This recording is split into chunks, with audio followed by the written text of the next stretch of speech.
여러분, 우리 인생은 진짜 늘 선택의 순간입니다. 우리가 그것을 의식하건 의식하지 못하건 우리는 늘 선택의 순간 앞에 마주하고 있고요. 선택을 해오고 있습니다. 오늘 여러분이 이 자리에 앉아서 말씀을 듣고 있는 것도 사실은 여러분의 선택의 결과입니다. 맞죠? 여러분들이 다른 일도 많겠지만 오늘 프렌즈 교회에서 드리는 이 예배에 나오기 위해서 여러분이 결단하고 선택했기에 이곳에 있는 것이죠. 지금 다 옷이 다르잖아요. 여러분이 입고 있는 옷, 신발, 액세서리, 가방도 사실은 여러분이 무의식 중에 다 선택한 거예요. 맞죠? 선택해서 가지고 들고 오신 겁니다. 오늘 말씀을 들으면서 여러분은 또 선택하셔야 됩니다. 집중해서 설교를 들을 것인지, 여러분 의식의 흐름대로 졸거나 다른 생각에 빠질 것인지, 선택은 여러분의 몫이 있지만 그 선택을 제가 지켜보겠습니다. 여러분 말씀을 듣고 결단하여 기도할 때 여러분이 진짜 결단하고 하나님 저도 그렇게 살겠습니다 기도할 것인지 아니면 안 할 것인지도 여러분의 선택이에요. 맞죠? 그리고 정말 결단했다면 결단한 대로 살지 안 살지도 사실 여러분의 선택입니다. 이 예배가 끝난 후에도 여러분은 또 계속 선택할 일이 남아있어요. 남은 시간 무엇을 할지 선택해야 되죠. 저녁은 무엇을 먹을 것인지, 누구를 만날 것인지, TV나 유튜브는 어떤 것을 시청할 것인지, 운동을 할 것인지 말 것인지, 여러분 이 예배 후에도 선택의 길이 너무 많이 놓여 있습니다. 그러니까 우리는 늘 사소한 것 하나하나 다 선택하며 살아가게 됩니다. 다 동참해야 돼요. 누구도 예외는 없습니다. 그럼 중요한 것은 이것이겠죠, 여러분. 우린 늘 선택해야 되는데 좋은 선택을 하는 것이 중요한 겁니다. 옳은 선택을 해야 돼요. 특별히 그 선택이 앞으로 내 인생의 여정에 정말 큰 영향을 미치는 선택이라면 우리는 정말 좋은 선택, 옳은 선택을 해야 됩니다. 그렇다면 좋은 선택, 옳은 선택은 무엇일까? 성경이 가르쳐주고 있습니다. 여러분 물론 우리가 마주하는 모든 선택에 대해서 성경이 세밀하게 다 답을 주진 않지만 분명한 것이 있습니다. 우리가 선택할 때 무엇을 고려해야 하는지, 어떤 원리로 선택해야 되는지 그 원리는 성경이 분명히 우리에게 가르쳐주고 있습니다. 오늘 고린도전서의 수신자인 고린도 교회 성도들은요, 저와 여러분처럼 선택의 기로에 놓여 있었습니다. 특히 인생에 아주 중요한 선택을 해야 되는 성도님들이 있었어요. 그런데 어떤 게 옳은 선택인지 모르겠는 거예요. 너무 염려가 됐습니다. 왜냐하면 부부간의 잠자리 문제, 재혼 문제, 이혼 문제, 할례를 받을 것이냐, 혹은 받은 사람들을 할례를 숨기고 살 것이냐, 내가 지금 종인데 종을 벗어날 것이냐, 내가 지금 약혼한 상태인데 나 결혼 계속해도 될까? 이런 여러분 아주 중대한 문제에 놓여 있었습니다. 고민이 많았어요. 어떻게 해야 될까? 사람들은 이렇게 말하는데 이게 옳은 것일까? 교회 안에서도 서로의 의견이 다 달랐습니다. 그래서 그들이 편지를 바울에게 보냅니다. 우리가 이런 문제가 있는데 어떤 선택이 옳은지 우리에게 좀 답을 제시해 주십시오. 그래서 오늘 바울이 고린도전서 7장 말씀을 통해 그 답을 제시해주고 있는 것입니다. 오늘 저와 여러분은 이 답변을 통해서 최고의 선택을 위해 고려해야 할 세 가지 원칙에 대해 오늘 살펴보고자 합니다. 우리가 좋은 선택, 최고의 선택을 하기 위해 고려해야 할 첫 번째 원리는 무엇이냐? 우리는 죄 짓는 상황을 피할 수 있는 선택을 해야 한다는 것입니다. 여러분 당시 고린도 교회 성도들 중에 결혼한 부부가요, 잠자리를 서로 피하고 있는 상황이 펼쳐졌습니다. 부부인데 왜 잠자리를 피할까? 왜냐하면 그들이 예수님을 믿음에도 불구하고 당시 고린도 전역에 만연히 퍼졌던 헬라의 이원론 사상의 영향을 받고 있었기 때문이에요. 이원론이 무엇이냐? 우리 인간을 구성하고 있는 영혼과 육체가 따로 별개다라고 생각하는 거예요. 그래서 그들은 영혼은 선하고 영원한 것, 좋은 것, 육체는 반대로 악하고 나중에 다 사라져버릴 것, 이렇게 생각하고 있었습니다. 그래서 육체를 악한 것이라고 생각하니까 성도들 중에 일부가 어떤 생각을 했냐면요, 이 악한 육체로 하는 것은 최대한 다 절제하고 죽이고 금욕해야 한다라고 생각한 거예요. 그러다 보니 부부간에 잠자리도 하면 안 된다라는 금욕주의가 막 일어나기 시작했습니다. 그래서 바울이 그들에게 권면하는 거예요. 그 답을 주는데요. 우리 2절부터 5절까지의 말씀입니다. 음행을 피하기 위하여 남자마다 자기 아내를 두고 여자마다 자기 남편을 두라. 남편은 그 아내에 대한 의무를 다하고 아내도 그 남편에게 그렇게 할지라. 아내는 자기 몸을 주장하지 못하고 오직 남편이 하며 남편도 그와 같이 자기 몸을 주장하지 못하고 오직 그 아내가 하나니 서로 분방하지 말라. 다만 기도할 틈을 얻기 위하여 합의상 얼마 동안을 하되 다시 합하라.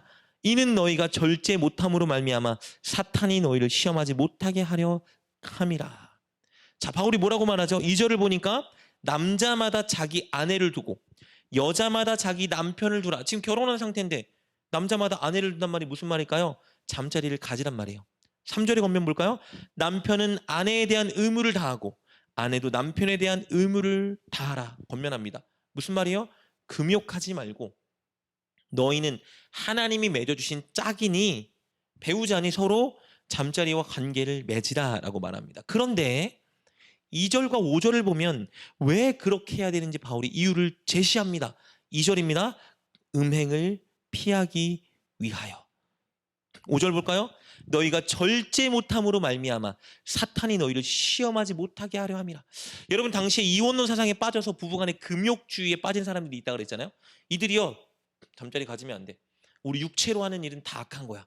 하면 안 돼. 하다가 어떻게 됐을까요? 이 정욕을 참지 못하고 매춘부를 찾아가는 일이 막 발생하기 시작했습니다. 그러니까 배우자가 있는 사람들이 가정에서는 교회 안에서는 우리 금욕해야 돼. 잠자리를 가지면 안 돼. 육으로 하는 건 다 악한 거야. 이렇게 선포하고 참다가 불현듯 일어나는 이 정욕을 제어하지 못해서 어디로 가는 거예요? 매춘하러 가는 겁니다. 여러분 배우자가 있는데 매춘하는 게 무슨 일입니까? 완전히 하나님 앞에 음행이죠. 음란이에요. 죄를 짓는 것입니다. 그래서 바울이 말하는 거예요. 죄를 짓지 않기 위해서 부부간의 잠자리를 가져라.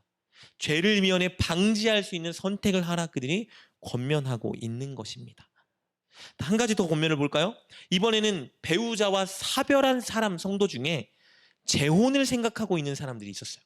바울이 그들에게 먼저 이렇게 말합니다. 나는 내 개인적으로는 그냥 독신으로 지냈으면 좋겠다 라고 말합니다. 왜요? 8절 볼까요? 내가 결혼하지 아니한 자들과 과부들에게 이르노니 나와 같이 그냥 지내는 것이 좋으니라. 결혼하지 않은 사람도 지금 배우자를 사별해서 홀로 사는 사람도 바울처럼 혼자 지내는 게 바울 생각엔 좋은 것 같대요. 근데 그 이유가 중요합니다. 왜요? 독신으로 지내면 아무 것에도 얽매이지 않고 하나님이 기뻐하는 그 일에 자신의 인생을 바칠 수 있기 때문에 바울은 할 수 있으면 솔로로 지내는 것이 좋다라고 말해요. 그러나 9절 말씀 볼까요? 만일 절제할 수 없거든 결혼하라. 정욕이 불같이 타는 것보다 결혼하는 것이 나으니라. 자, 바울은 결혼을 반대하는 것이 아닙니다. 결혼도 좋다라는 거예요. 근데 개인적인 생각은 이왕 한 번 사는 인생 하나님 위해 내 인생을 바치는 게 더 좋은 것 같다. 그러나 이건 다 그렇게 하라는 말은 아니야. 그렇게 할 수 있는 사람도 있고 할 수 없는 사람도 있다라고 말해요. 단 자기의 음욕을 제어하지 못할 것 같으면 무조건 결혼하라라고 말을 합니다. 여러분 이 바울의 권면을 통해서 무엇을 발견할 수 있을까요? 좋은 선택을 하기 위한 원리를 하나 발견할 수 있어요. 죄를 짓지 않는 환경을 선택하라는 겁니다. 죄를 미연에 방지할 수 있는 선택을 하라는 거예요. 하나님의 은혜를 경험하고 열심히 신앙생활하는 성도들 중에 가장 갖는 큰 착각이 무엇이냐면요. 나는 결코 저런 죄는 짓지 않아. 나는 절대 저렇게 넘어지진 않아 하는 착각입니다. 여러분 정말 영적 교만이에요. 여러분 잘 생각해 볼까요? 예수님께서 십자가에 달리기 전에 베드로에게 이렇게 경고하셨었죠. 우리 누가복음 22장 31절 32절입니다. 시몬아 시몬아 보라 사탄이 너를 밀 까부르듯 하려고 요구하였으나 그러나 내가 너희를 위하여 내 믿음이 떨어지지 않기를 기도하였노니 너는 돌이킨 후에 내 형제를 굳게 하라. 예수님이 십자가에 달리기 전날 밤입니다. 여러분 베드로는 자신의 모든 걸 다 버리고 예수님을 따랐어요. 정말 예수님의 수제자답게 살았습니다. 예수님과 늘 함께했죠. 그러니까 그 안에 어떤 마음이 있었을까요? 나는 어느 곳을 가나 이 예수님과 함께할 것이다. 난 절대 예수님을 배반하지 않는다. 주님 저 다 버리고 주님을 쫓은 거 아시잖아요. 이게 베드로의 마음이었어요. 근데 예수님이 말씀하십니다. 시몬아 시몬아 베드로야 베드로야 사탄이 너를 밀가부르듯 하려고 한다. 무슨 말이죠? 하나님을 향한 믿음이 떨어지게 만들려고 한다. 그러니 내가 기도하였으니 너는 돌이킨 후에 내 형제를 굳게 하라. 그리고 기도하라 말씀하셨어요. 베드로가 뭐라고 말합니까? 그가 말하되 주여 내가 주와 함께 오게도 죽는 데에도 가기를 각오하였나이다. 주님 걱정 마세요. 무슨 말씀하십니까? 저 베드로예요. 저 다 버리고 주님 따랐잖아요. 그렇게 많은 물고기도 내 배도 다 버리고 주님을 따르고 3년간 주님과 이렇게 함께한 주님의 제자입니다. 어떻게 그런 말을 하십니까? 제가 배반한다고요? 제 믿음이 약해진다고요? 그럴 일 없습니다. 라고 큰 소리를 쳤어요. 베드로가 어떻게 됐습니까? 예수님 잡혀갈 때 도망쳤고, 그리고 어떻게 했죠? 자신도 예수님처럼 잡혀갈까 봐 예수님을 3차례나 부인했는데, 이 부인하다란 말을 원어로 보면요, 예수님을 저주했다라고 기록되어 있습니다. 예수님을 그렇게 사랑한다고, 끝까지 함께한다고 말했는데 예수님을 저주하는 자리에서, 여러분 이게 누구의 모습일까요? 저와 여러분의 모습입니다. 우리는 언제 넘어지고 죄질지 모르는 연약한 죄인입니다. 그래서 우리는 어떤 선택을 하건 분명히 명심해야 됩니다. 내가 죄 짓고 넘어질 수 있다는 것을 인정하고 죄 짓지 않을 수 있는 환경을 만드는 선택을 반드시 해야 합니다. 내가 유혹받고 넘어질 수 있는 환경을 선택하는 것은요, 불구덩이에 그냥 내가 들어가는 것과 같아요. 여러분, 내 선택이 세상적으로 볼 때 금전적으로 명예적으로 큰 유익을 가져다 줄 수 있을 것 같아도, 내가 큰 즐거움을 누릴 수 있을 것 같아도, 여러분 내가 만약에 죄를 지을 가능성이 있는 환경이라면 절대 그 선택을 하면 안 됩니다. 그 선택을 거절하셔야 돼요. 이게 믿음이에요. 여러분, 내가 죄 지을 수 있는 환경이 펼쳐질 수 있다는 걸 인식하면서도 주님이 나를 지켜주실 거야 뛰어들어가는 건 믿음이 아닙니다. 주님은 그 선택을 기뻐하지 않으세요. 내가 죄를 지을 수 있겠다, 넘어질 수 있겠다는 게 보이면 어떠한 손해를 감수하고서라도 그 선택을 거절하셔야 됩니다. 이게 주님이 기뻐하는 좋은 최선의 선택입니다. 여러분, 늘 죄를 짓지 않기 위해서 죄의 유혹과 환경을 멀리하는 저와 여러분 되었으면 좋겠습니다. 죄를 크고 무겁고 심각하고 두렵게 여기시고 늘 죄를 지을 수 있는 환경을 멀리하는 선택을 하는 저와 여러분 되시길 주님의 이름으로 축복합니다. 그리고 우리가 좋은 선택을 하기 위해서 고려해야 될 두 번째 원리는 정말 중요합니다. 영혼을 전도하고 구원하는 자리로 인도하는 선택을 해야 됩니다. 당시 고린도 교회 성도들 중에 믿지 않는 불신자와 결혼한 성도도 있었겠죠. 이들이 그 믿지 않는 불신자와 그 배우자와 이혼을 고려하고 있었습니다. 그 이혼을 고려하고 있는 자세한 내막은 나와 있지 않지만 어쨌든 배우자 때문에 많이 힘들고 괴로웠던 것 같아요. 그래서 이혼을 생각하고 있었는데 그들에게 바울이 이렇게 권면하네요. 우리 12절부터 14절입니다. 그 나머지 사람들에게 내가 말하노니 이는 주의 명령이 아니라 만일 어떤 형제에게 믿지 아니하는 아내가 있어 남편과 함께 살기를 좋아하거든 그를 버리지 말며, 어떤 여자에게 믿지 않은 남편이 있어 아내와 함께 살기를 좋아하거든 그 남편을 버리지 말라. 이혼하지 말라는 거예요. 14절입니다. 믿지 아니하는 남편이 아내로 말미암아 거룩하게 되고 믿지 아니하는 아내가 남편으로 말미암아 거룩하게 되나니 그렇지 아니하면 너희 자녀도 깨끗하지 못하니라. 그러나 이제 거룩하니라.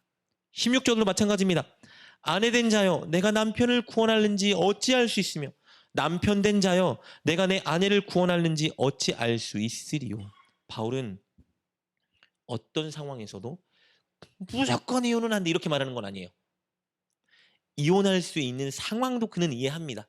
그런데 이렇게 말하는 거예요. 웬만하면 너무 극단적인 상황이 아니라면 배우자를 버리지 말아라. 이혼하지 말아라. 왜요? 이유가 중요합니다. 믿는 너로 인해서 믿지 않는 그 배우자가 언제 하나님을 믿고 구원의 자리로 인도함 받을지 알지 못하지 않느냐. 소망을 가지라는 거예요. 그 잃어버린 영혼이 내 배우자가 언젠간 내가 기도하고 참고 인내하는 모습을 통해 하나님을 믿고 구원받는 그 자리로 올 수 있겠다. 이 소망을 가지고 견디라는 겁니다. 왜요? 하나님이 가장 기뻐하는 일은 영혼 구원이기 때문입니다. 믿지 않는 자들을 우리 주변에 붙여주신 이유는 그들을 너무 사랑하신 하나님이 우리를 통해 그들이 하나님께 돌아오길 소망하시기 때문입니다. 그렇다면 바울의 권면을 통해서 우리는 좋은 선택을 할 수 있는 한 가지 원리를 발견할 수 있습니다. 우리는 배우자 관계뿐만 아니라 모든 관계에서 마찬가지입니다. 우리는 늘 영혼을 구원의 자리로 인도할 수 있는 선택을 하기 위해 노력해야 한다는 것입니다. 여러분, 그렇다면 영혼을 구원의 자리로 인도할 수 있는 선택은 무엇일까요? 우리가 하나님의 성품을 따라 행동하는 겁니다. 분명히 이 지점에서는 화를 내고 욕하고 싸워야 되는데 자비롭고 은혜롭고 노하기를 더디하고 인자와 진실함으로 행동하는 것, 이게 최선의 선택이에요. 예수님이 우리를 대하신 그 모습 그대로 우리도 따라 행동하는 겁니다. 사랑하고 오래 참고 온유하고 용서하고 섬기는 행동을 우리가 선택하는 거예요. 하나님은 그때 가장 기뻐하십니다. 많은 그리스도인들이 이렇게 항변해요. 어떻게 그렇게 참고만 삽니까? 참으면 나만 손해보고 나를 무시하고 나만 우스워집니다. 그런 사람들에게는 본때를 보여줘야죠. 여러분, 맞아요. 참으면 내가 손해보고 내가 우스워지는 게 맞습니다. 그런데 주님이 우리에게 요구하는 자리가 그 자리예요. 주님은 말씀하셨거든요. 누구든지 나를 따르려거든 자기를 부인하고 자기 십자가를 지고 나를 따르라라고 말씀하셨기 때문입니다. 우리가 여러분 져야 되는 십자가는 굉장히 크고 위대한 프로젝트가 아닙니다. 날마다 삶의 현장에서 예수님이 우리에게 베풀어 주신 은혜를 기억하며 우리도 만나는 사람들에게 그렇게 반응하기 위해 노력하는 거예요. 그들이 감사해 주지 않아도, 알아주지 않아도, 오히려 나를 더 무시한다 하여도 우리는 그렇게 살아야 됩니다. 주님이 다 알아주시기 때문입니다. 여러분, 저도 사실은 부당한 것에 대해서는 한두 번 참다가 좀 못 참는 성격이에요. 근데 제가 이제 개척교회 담임 목사가 되고 난 후에 제 성격을 진짜 많이 바꾸고 있습니다. 왜 참냐 하면요, 내가 참지 못한, 내가 내 성격대로 대한 그 사람이 나중에 우리 교회 성도로 오게 된다라면, 이 생각을 하니까 끔찍한 거예요. 내가 밖에서 참지 못하고 싸웠는데 전도하다가 이 사람을 만났다면, 혹은 내가 밖에서 매너 없는 그 사람 참다 참지 못하고 폭발했는데, 여러분 성도님 중에 누군가 한 명이 전도하겠다고 그 사람을 데려온 거예요, 우리 교회에. 정말 끔찍하지 않습니까? 그 사람이 저를 보고 무슨 생각을 하겠습니까? 아, 저 인간이 목사였구나. 하나님 안 믿는다. 떠나지 않겠어요, 여러분? 개척교회가 참 쉽지 않잖아요. 특히 저희는 지하라. 현관문 앞에다가 술 취한 사람들이 막 소변을 넣고 가고요. 오바이트를 하고 막 그렇게 해요. 제가 소변 치우는 횟수만 지금 1년밖에 안 되는데 저희가 4번 치웠고 오바이트를 2번 치웠거든요. 그런데가 제가 교회에서 소변 보고 있는 술 취한 청년을 현장에서 잡은 적이 있습니다. 근데 이 청년이 되려 막 화를 내는 거예요. 자기가 소변 보지 않았다고 막 잡아떼고 저한테 막 어떡할 거냐고. 제가 참고 참다가 화가 이제 제 안에 억누르던 화가 막 올라오기 시작했습니다. 저도 언성이 좀 높아졌거든요. 그때 하나님이 제 마음 가운데 이런 마음을 주시더라고요. 만약에 이 청년이 얼마 후에 너의 기회로 온다면 너는 이렇게 행동할 수 있겠냐? 저한테 이렇게 말씀하시는 거예요. 이 청년이 예수님 믿겠다고 이 교회를 나중에 찾아온다면, 너를 보았다면 이 청년이 나를 믿겠냐? 하나님이 저에게 묻고 계시는 거 너무 두려웠습니다, 여러분. 제가 급히 태도를 바꿨어요. 어깨를 토닥거려주고 괜찮다고 말해주고. 나중에 그 청년이 자기도 사과하더라고요. 자기가 치우겠다고 하는데 술 취했는데 어떻게 치워요? 제가 치울 테니까 저도 약간 좀 언성 높인 거 미안하다고 토닥거려주고 조심히 집에 가라고 격려해주고, 가는 그 청년을 보고 제가 기도했습니다. 하나님, 저 청년도 주님을 믿게 하여 주십시오. 기도하는데 하나님이 깨닫게 해주신 거예요. 나도 너를 그만큼 참고 인내하고 있다. 주님이 저한테 말씀하시는 거예요. 내가 너가 이 자리에 올 때까지 얼마나 많이 참았는지 아느냐? 저에게 말씀해 주시는 거예요. 제가 너무 부끄럽더라고요, 여러분. 여러분, 한 영혼을 구원하는 일이 정말 너무 힘듭니다. 전도 몇 번 한다고 밥 사준다고 오는 게 아니에요. 그렇게 쉽게 올 거면 여기 지금 차고 넘쳤을 거예요. 저도 지금 밥 많이 사주고 있거든요. 연락하고.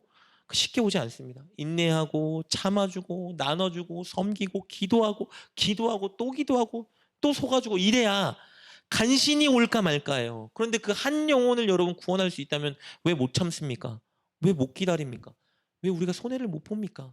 주님이 우리를 그렇게 참고 인내하고 기다려 주셨는데, 그래서 오늘 이 자리에라도 우리를 인도해 주셨잖아요.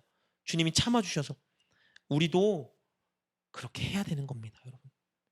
우리가 늘 선택을 할 때 행동을 할 때, 말을 할 때 기억하셔야 돼요. 나의 선택과 행동과 말이 지금 이 영혼을 구원할 수 있는 말과 선택과 행동인지 아닌지를 여러분 고민하고 묻고 생각하셔야 됩니다. 그리고 늘 선택을 할 때 내 주변에 있는 사람들을 하나님께 인도할 수 있는 선택을 하십시오. 이것이 하나님이 가장 기뻐하는 최고의 선택입니다. 그리고 끝으로 우리가 좋은 선택을 하기 위해 명심해야 될 원리.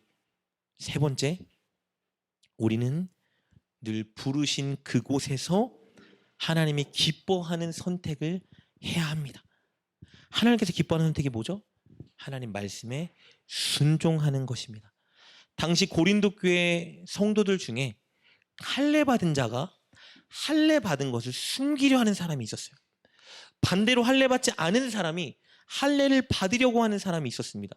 여러분, 할례가 뭐죠? 우리가 잘 아는 것처럼 하나님께서 아브라함에게 명령하신 일이었습니다.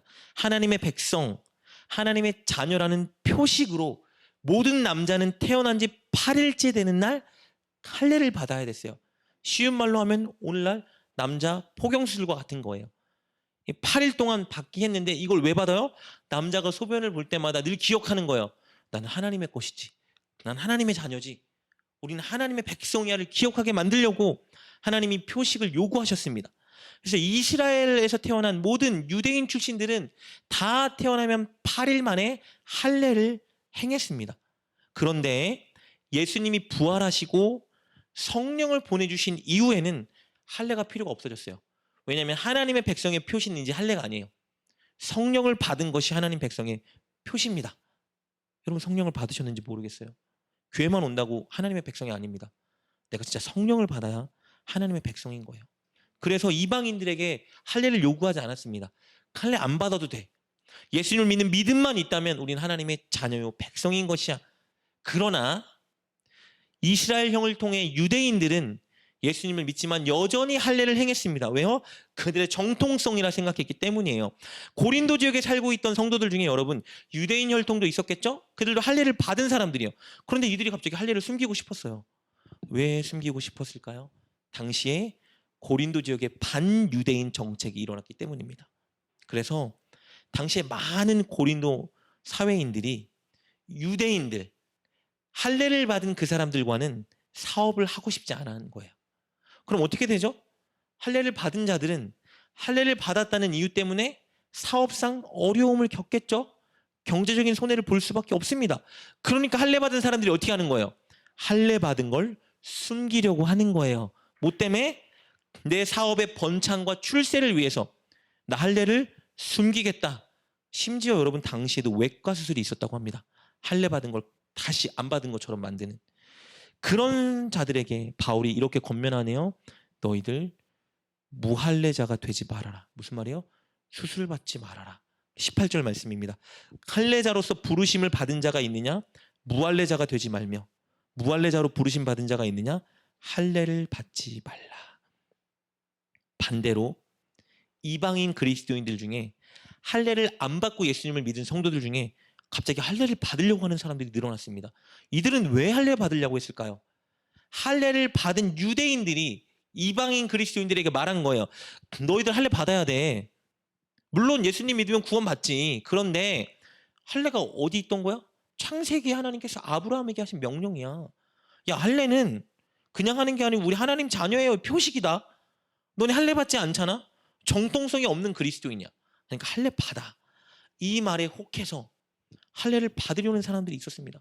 바울이 말합니다. 할례 받지 마. 그냥 그대로 있어. 왜요? 그리스도를 믿는 믿음으로 구원을 받았기 때문에 할례를 받지 말라는 겁니다. 여러분, 그럼 잘 생각해 볼까요? 할례를 취소하려는 사람에게는 취소하지 말고 그대로 있으라고 말하고, 할례를 받으려는 사람에게는 할례를 받지 말고 그대로 있으라고 말합니다. 이게 지금 무슨 권면이죠, 여러분? 진짜 힘써야 되는 것이 이게 아니라는 거예요. 진짜 너희가 힘써야 되는 건 할례를 받을까 말까 취소할까가 아니라는 거예요. 그럼 진짜 중요한 건 뭘까요? 우리 17절입니다. 오직 주께서 각 사람에게 나눠주신 대로 하나님이 각 사람을 부르신 그대로 행하라. 내가 모든 교회에서 이와 같이 명하노라. 20절입니다. 각 사람은 부르심 받은 그 부르심 그대로 지내라. 24절이요. 형제들아 너희는 각각 부르심을 받은 그대로 하나님과 함께 거하라. 무슨 말입니까? 진짜 중요한 건 뭐냐면요. 하나님이 각 사람을 부르신 그 자리에서, 그 형편에서, 그 처소에서 하나님이 원하시고 기뻐하시는 그 일을 행하는 것이 가장 중요한 것이라는 겁니다. 할례 받았을 때 하나님이 나를 왜 부르셨을까? 할례 받지 말아야지. 이게 중요한 게 아니라는 거예요. 지금 나를 왜 부르셨지? 하나님이 지금 나에게 기뻐하는 일이 무엇인지를 고민하고 그 일을 하는 게 우선이라는 겁니다. 할례 받지 않은 나를 왜 부르셨을까? 고민하는 거예요. 이 상황에서 하나님이 기뻐하는 게 뭐냐? 하나님이 원하시는 게 뭐냐? 이 일에 순종하라는 겁니다. 사업의 번창을 위해서, 개인의 출세를 위해서 할례 취소해야지? 이게 아니라 정통성 있는 그리스도인 되기 위해서 할례 받고 나도 정통성 있다 말해야지. 이게 중요한 게 지금 아니라는 거예요. 지금 처소에서, 지금 형편에서, 지금 자리에서 하나님이 너에게 원하는 게 뭐니? 제발 그것을 발견하고 하나님께 순종해. 이것이 가장 중요한 거야 라고 말합니다. 그래서 할례자와 무할례자에게 이렇게 말하죠. 19절 말씀 볼까요? 할례를 받는 것도 아무것도 아니요 할례를 받지 않는 것도 아무것도 아니로되 오직 하나님의 계명을 지킬 따름이라. 중요한 게 뭐라는 겁니까? 핑계대지 말고 제발 지금 자리에서 하나님의 명령과 말씀에 순종하는 그 일에 힘쓰라고 말하고 있는 것입니다. 여러분 종에게도 동일한 권면을 합니다. 21절 22절 볼까요? 내가 종으로 있을 때에 부르심을 받았느냐? 염려하지 말라. 그러나 내가 자유롭게 될 수 있거든 그것을 이용하라. 주 안에서 부르심을 받은 자는 종이라도 주께 속한 자유인이요 또 그와 같이 자유인으로 있을 때에 부르심을 받은 자는 그리스도의 종이니라. 당시 종의 신분을 가진 사람들이 있었어요. 성도들 중에. 소원이 뭐였을까요, 여러분? 종을 벗어나는 게 소원이었겠죠? 신분을 상승하는 게 소원입니다. 그런 자들에게 바울이 말합니다. 종이라는 그 신분 자체를 너무 크게 염려하지 말아라. 왜냐하면 주께서 종인 너희들에게도 사랑과 은혜를 베풀어 주셔서 마음에 참 자유를 주지 않으셨냐. 물론 종을 어떻게든 벗어나야지. 벗어날 수 있으면 벗어나라고 말합니다. 그 기회를 살리는 것도 좋다고 말해요. 근데 중요한 건 뭐예요? 종이기 때문에 하나님 섬기지 못합니다. 나 종이니까 하나님 위해 헌신하지 못합니다. 이러지 말라라는 거예요. 종으로 부르셨다라면 이 종의 지금 처지와 형편에서 부르신 그곳에서 하나님을 어떻게 예배하는 것을 하나님 기뻐하실지를 고민하라는 겁니다. 여러분 그렇다면 바울이 지금 할례자와 무할례자 종에게 한 권면을 통해서 우리는 좋은 선택을 할 수 있는 중요한 원리를 발견할 수 있죠. 그게 뭐죠? 부르신 그 자리에서 나의 형편과 처지에서 하나님이 기뻐하는 일이 무엇인지 고민하고 순종하는 선택을 하라는 겁니다. 여러분 늘 핑계대지 않습니까? 늘 형편을 핑계대요. 이래서 기도 못하고요. 절에서 말씀 못 읽고요. 피곤해서 못하고요. 이 일이 있어서 예배 못 드리고요. 뭐해서 섬기지 못하고요. 이래서 헌신하지 못하고요. 형편이 좋아지면 뭘 하겠습니다. 기도하는데 여러분 말씀 읽고 묵상하는데 예배하는데 순종하는데 섬기는데 바울이 분명히 말합니다. 핑계는 없습니다. 내가 어떤 상황에 놓여 있건 어떤 처지와 형편에 놓여 있건 내가 정말 하나님이 기뻐하시는 일이 무엇인지 알고 그 일을 하고자 하는 마음이 있다면 이 원리가 있다면 마땅히 하나님이 원하시고 기뻐하는 일을 할 수 있다는 거예요. 그런데 우리는 하나님이 기뻐하시는 일에 집중하는 게 아니라 늘 내가 하고 싶은 일, 내가 바라는 일, 내 형편, 상황에 집중하는 거예요. 그것에 불평하고 그거 바라보고 하나님이 기뻐하는 일 팽개치고 그러고 말하죠. 하나님 상황이 안 돼요. 난 형편이 안 돼요. 피곤해서 못해요. 이 일이 생겨서 못해요. 못합니다. 말하는 거예요, 바울이. 심지어 종의 자리에 있는 그에게도 말합니다. 너의 종의 어렵고 힘들고 괴로운 그 형편이 중요한 게 아니다. 지금 하나님이 원하시고 기뻐하시는 일이 무엇인지 발견하고 그 자리에서 하나님 말씀대로 살기 위한 것이 중요하다라고 말하고 있습니다. 여러분 오해하지 마십시오. 출세하는 게 나쁜 건가요? 높은 자리에 서는 게 나쁜 거예요? 돈 많이 버는 게 나쁜 건가요? 그렇지 않아요. 돈 많이 버는 거 나쁜 거 아닙니다. 출세하는 거 나쁜 거 아니에요. 사업장이 번창하는 거 나쁜 거 아닙니다. 그런데 우선순위를 높이는 것은 나쁜 것입니다. 하나님이 기뻐하고 원하시는 일을 행하지 않으면서 그것들을 바라는 것은 죄입니다. 우상 숭배예요. 분명히 바울이 말하고 있습니다. 우리는 우리가 있는 삶의 현장에서 각 처소에서 하나님 말씀에 순종하고 말과 행위로 사람들을 섬기고 그들이 하나님께 돌아오게 할 수 있는 그 선택을 해야 합니다. 이것이 우리의 최우선순위가 되어야 합니다. 형편과 처지를 뛰어넘어 하나님이 기뻐하는 그 일을 집중하며 그 일에 몰두하는 저와 여러분 되시길 주님의 이름으로 축복합니다.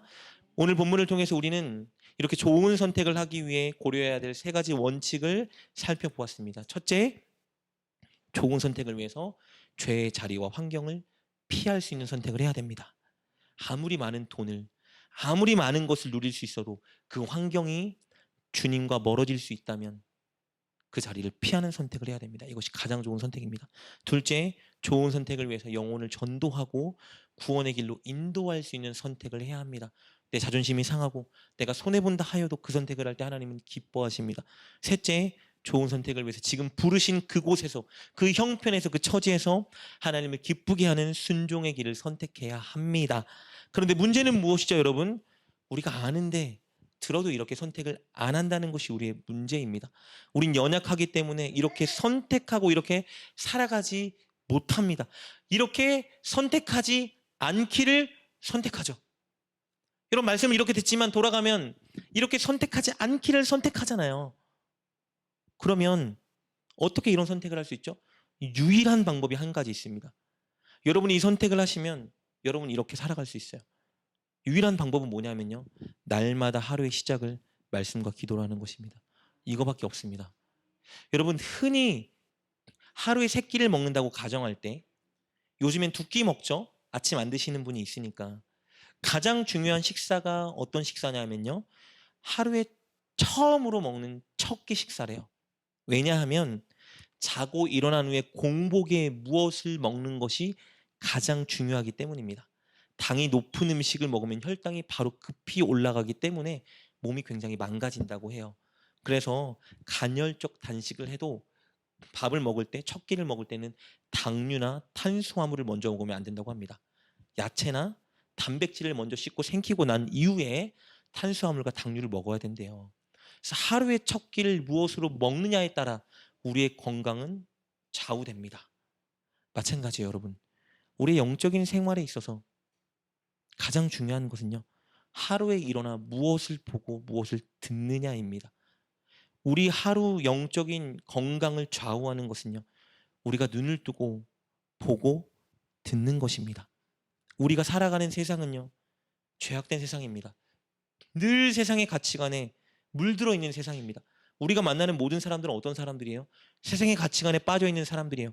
돈이 최고 중요하다고 말하고요. 사업이 최고 중요하다고 말하고요. 내 이익이 최고 중요하다고 말하는 사람들과 늘 어울려 살아가요. 그러니까 교회를 다니지만 늘 머릿속에 가치관이 뭐가 심겨져 있는 거예요? 세상의 가치관이 늘 우리 안에 심겨져 있는 겁니다. 우리 하나님 왜 믿죠? 하나님 믿으면 사업 잘 되니까. 하나님 왜 믿습니까? 하나님 믿어야 아플 때 기도하면 고쳐주니까. 하나님 왜 믿죠? 하나님 믿으면 구원받게 해준다며. 늘 세상의 가치관에 빠져서 무언가 얻을 수 있으니까, 하나님 믿으면 무언가 누릴 수 있으니까 하나님 믿잖아요. 왜요? 늘 그런 것에 영향받는 겁니다. 여러분, 하나님의 말씀과 깊은 기도를 통한 하나님과 교제가 없는 사람은요, 반드시 세상에 물들 수밖에 없습니다. 세상의 가치관에 빠질 수밖에 없습니다. 절대 하나님이 기뻐하는 선택을 할 수가 없어요, 여러분. 그런데요, 하루를 하나님의 말씀으로 시작하는 사람, 하나님과의 깊은 교제를 이루는 기도로 시작하는 사람은요, 분명히 하나님이 기뻐하는 일을 선택할 수 있습니다. 그래서 여러분이 하루에 일어나서 기도를 하고 말씀으로 시작하나 안 하나가 여러분이 오늘 하루 하나님이 정말 기뻐하는 선택을 할 수 있는지 안 하는지를 좌우하는 겁니다. 그것밖에 없어요. 성경은 그것밖에 없다라고 말해주고 있습니다. 모든 믿음의 선조들은요, 그렇게 살았습니다. 그래서 승리할 수 있었던 거예요. 여러분, 말씀으로 하루를 시작하고 묵상하면요, 깊은 기도로 하나님과 교제함으로 시작하면요, 내 의지가 아니라 살아있고 역사하는 하나님의 말씀이 우리 안에 작동해서 우리가 그렇게 살아가게 만들어 주십니다. 살아있고 역사하는 하나님과 깊은 교제를 하면요, 내 힘과 의지가 아니라요, 살아계신 하나님의 깊은 교제가 우리가 그렇게 살아갈 수 있도록 우리를 인도해 주십니다. 선택은 여러분께 달려 있어요. 여러분께 정말 간곡히 부탁드리고 싶습니다. 여러분, 그리스도인다운 그리스도인 되어야 되지 않겠습니까? 정말 예수님 이용하는 사람이 아니라 예수님 위에 살아가는 그리스도인 되어야 되지 않겠습니까? 여러분, 그 인생은요, 주님이 기뻐하는 선택을 하는 인생인 겁니다. 그렇다면 여러분께 진짜 도전하고 싶은 것은 이것입니다. 제발 부디 하루의 시작을 하나님의 말씀과 기도로 하십시오. 여러분, 왜 직장 생활할 때는, 돈 버는 일 할 때는 무슨 일이 있어도, 아무리 피곤해도, 아무리 못 먹어도, 아무리 아파도 가잖아요, 시간에 맞춰서. 왜 하나님께 기도하는 일은, 말씀을 묵상하는 일은 하지 못합니까? 우리가 진짜 중요한 걸 놓치고 있다는 거예요. 우리 우선순위가 뒤바뀌었다는 것입니다. 하나님 없이도 살아갈 수 있다고 생각하는 거예요. 여러분께 도전하고 싶습니다. 오늘 바울은 말합니다. 하나님이 기뻐하는 최고의 선택을 하는 것이 가장 중요하다. 그것은 여러분의 결단과 선택이 좌우할 것입니다. 일어나면 말씀을 피세요. 핸드폰 켜지 마시고 유튜브 보지 마시고 하나님의 말씀을 들으십시오. 하나님이 무엇을 기뻐하는지 들으셔야 됩니다. 하나님이 무엇을 원하시는지 보셔야 돼요. 그래야 그 하루를 하나님이 기뻐하고 원하시는 대로 살아갈 수 있습니다. 여러분, 오늘부터 결단합시다. 하루의 시작을 어떤 일이 있어도, 돈 못 벌어도, 내가 원하는 거 못해도, 밥 먹지 못해도 기도와 말씀, 반드시 그것을 채우고 시작합시다. 그리고 하나님이 기뻐하는 그 선택, 죄를 피하고 영혼들을 구원하고 하나님께 순종하는 그 선택을 하루하루 날마다 채워가는 여러분 될 수 있기를 주님의 이름으로 축복합니다.